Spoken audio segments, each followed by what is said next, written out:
In the past 7 years, I've built 3 different businesses that have totaled over $8 million in sales, all by the time that I turned 26 years old.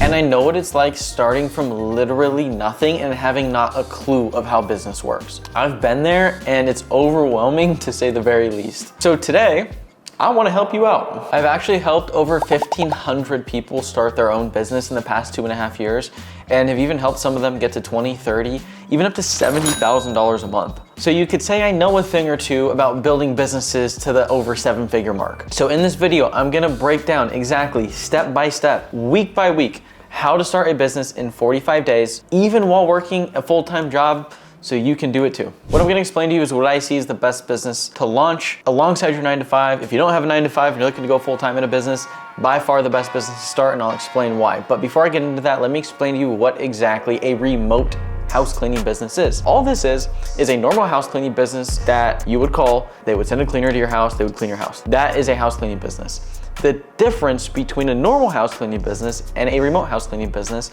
is that the remote way of doing it is using contractors instead of W-2 employees. The benefit to this is that you have no time as the business owner spent training, you have no money being dished out from the business to purchase things like your cleaner's gas, your cleaner's vehicles, the wrap on your cleaner's vehicle, the uniform your cleaner's gonna show up in, replacing any broken or lost equipment on jobs. You don't have to pay for anything. They have the training, they have the equipment, they have the experience necessary to go out and complete a job. So you save time and money. Not only that, but because in the remote cleaning business, you don't pay them like a W-2 person where they're on payroll and they get paid on a bi-weekly basis. No, you pay them a percentage of every job they complete. So the cleaners that work for a remote cleaning business end up making more because they make anywhere between $25 to $35 an hour because they're getting anywhere between 40 to 50% of the job. This allows you to quickly staff cleaners and outcompete anybody in your competition because they have to do all those things in a traditional house cleaning business of paying for the gas, buying the vehicles, buying the equipment, training their employees, etc., etc. So very simply put, that is the concept of remote cleaning business. That is how it works. You still market the same, you still sell the same, your hiring just looks a little bit different and your talent pool is a lot bigger because you can pull from already existing cleaners. And why I like this business over other businesses is because you can get started with almost nothing. I launched my mom's business, Mary and Mop, that does $30,000 a month, that paid her 150 grand in take-home income last year with $0 out of pocket, all on a credit card. Now, if you don't have a credit card or you don't want to use your credit, which I don't recommend you doing unless you've done it before anyways, you comfortably should have around $300 to $500 to start, right? All you really need to start is your software, which is Booking Koala. I'll include a link down below. It's $57 a month. Your phone system, which is Open Phone, that's between $15 and $23 a month. I'll also include a link down below. Your insurance, which is $60 to $80 a month. I'll also include a link to the best places to get insurance for your cleaning business.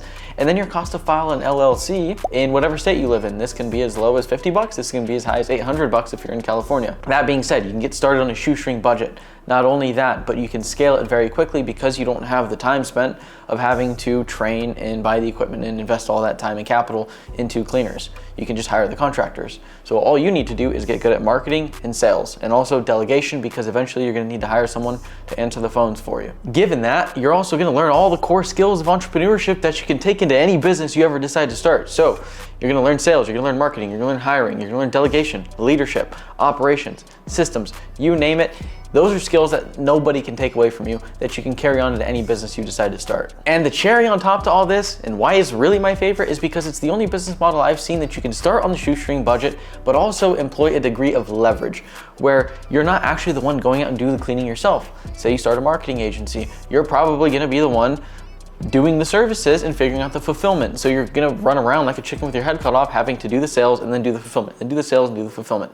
All you have to focus on is making sure you have enough cleaners and sell. That's it. If you don't believe me, I've got 2 people I want to showcase in this video.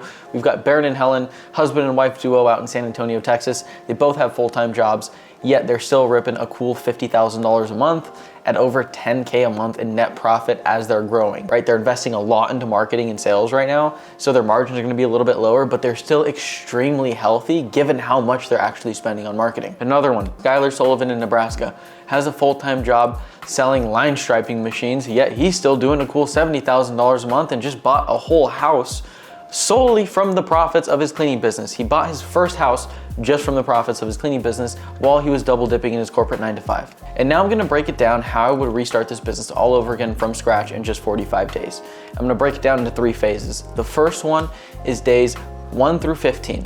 This is gonna be your foundational setup, right? It's all the stuff I talked about, the booking quality, the open phone, the LLC, and the insurance. Get all that stuff set up. On top of getting all that set up, you're gonna need to wanna register for what's called Google Local Service Ads. This is the Google guarantee button that you see when you look up X service near me. So let's say I look up house cleaning near me, I'll put up a screenshot here.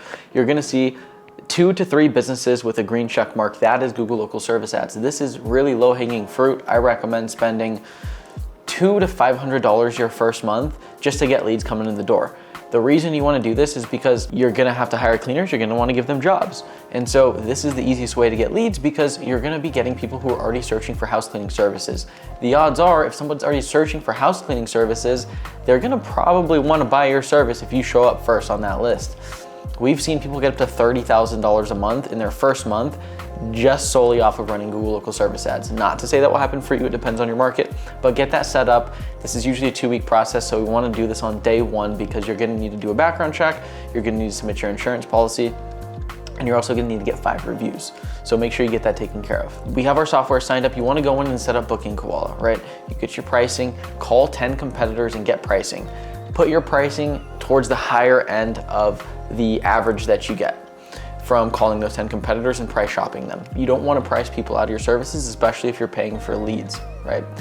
You'll know if you're pricing someone out, you'll get a lot of price objections, and you should be closing when you're just starting out between 40 to 50%. As long as you're closing between 40 to 50%, I would say your pricing is pretty solid.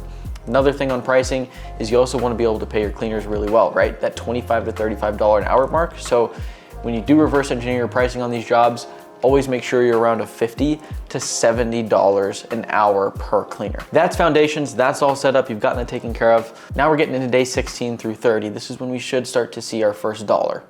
Now, you've got your sales, you've got your marketing, and you've got your hiring. Sales, I'll include a free sales script for you down below on the exact words to speak when someone calls you. I'll just hand that to you, it's pretty simple and straightforward.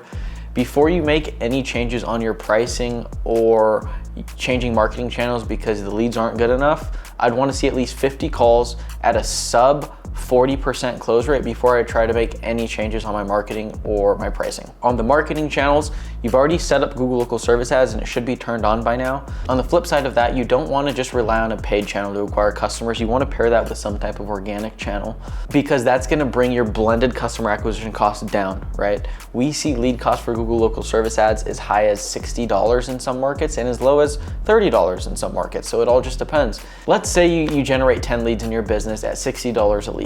You're paying $600 in marketing, right? But if you only close 5 of them and you're closing at a 50% rate, well, you're paying $120 per lead, which means you're not gonna make much money on that first clean.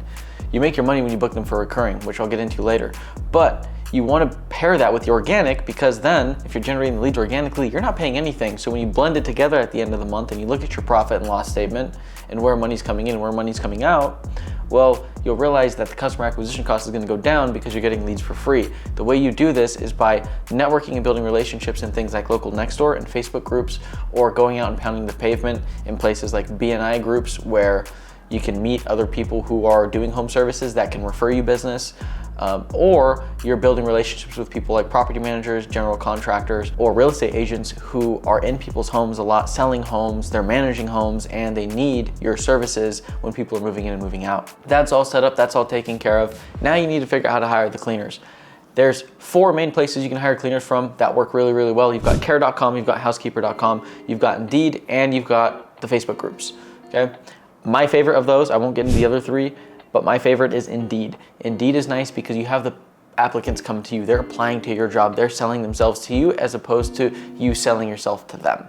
And so you're gonna get a lot of applicants when you put a job posting in there. And I'll even go as far to include a sample job posting down below for you guys so you can just copy and paste it from us because we already know what works. But you're gonna get a lot of applicants that you're gonna have to sort through, and that's fine. But your job is to go in and expect that 80% of the applicants are gonna suck and 20% will be good. And so when you get in there and you're hiring, just know it's gonna be grueling, it's gonna be boring, but you just need one cleaner, maybe 2 to get to $10,000 a month. That's it.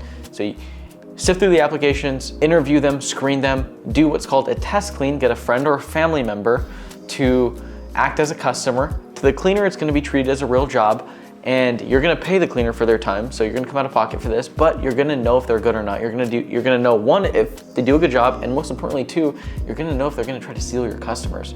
So you're gonna have your friend or family member ask them, how can I book again? They're gonna say one of two things. They're gonna say either one, book with me, here's my card, I'll do it cheaper. Or two, call the office and book with whatever your name is. If they do the latter and they say call the office and book with them again, that's a really, really green flag, and it gives me the green light to say, okay, I can start sending this person jobs. Now, if they say, book with me, here's my card, that's your indicator that they're gonna try to steal your customers. You wanna get rid of them. You do that, you've got your cleaners, you've got your sales, you've got your marketing set up, now you're making money. Now, after this, we get into days 31 through 45, where this is just gonna be maintenance and getting the hang of things, right? So we're gonna wanna make sure that we're measuring the things that are important. What is our closing rate? How much are we paying our cleaners? The gross margin, you wanna keep this to 40 to 50%. And how many cleaners are you screening every single week to ensure that you can pick up with the demand if you start getting more sales and booking more jobs. You don't wanna be left in a position where you don't have enough cleaners to staff the jobs, because then you're gonna be put in a pickle of unhappy customers wanting to cancel, and potentially bad reviews, which you don't want. And at this point, once I've gathered my customers, I'm completing these jobs, I'm following up with every customer on the phone, and I'm asking for a 5-star review on places like Google Business Profile, Local Service Ads, and Yelp if you're on the West Coast. But the most important one there is gonna be your Google Business Profile, because this is gonna help with your organic search rankings. And so a lot of this is maintenance. That's the name of the game. You rinse, you repeat, and you get to 20, 30. Eventually, you're gonna wanna install a virtual assistant to start answering the phone calls and start taking away the day-to-day from you, the business owner, and doing more things like booking the customers to recurring, following up with old leads, hiring the cleaners, dealing with the customer complaints, right? Eventually, they're just running the whole business, and you're just kicking back and making sure they're doing what they need to do, and maybe you're turning some dollars on the marketing. But that's it, guys. I mean, it's that simple. I never said it was easy, but it is that simple to start making money in this business. House cleaning's been around since the dawn of time. You can expect it to be around for a really, really long time. So to this date, I've helped over 1,500 people do this. And so I've seen it happen over and over and over again. And I just don't see people getting the results that they're getting in other business models that I've seen in something like house cleaning. And in this video, I went over a lot of the startup phase of how to get started. But if you want to see me go even deeper on this, on how to scale a business to $1 million, then I did a whole 42-minute long video right here that you can watch from start to scale on how to build one of these businesses. I even included the document for free with a bunch of cool links and freebies in there as well.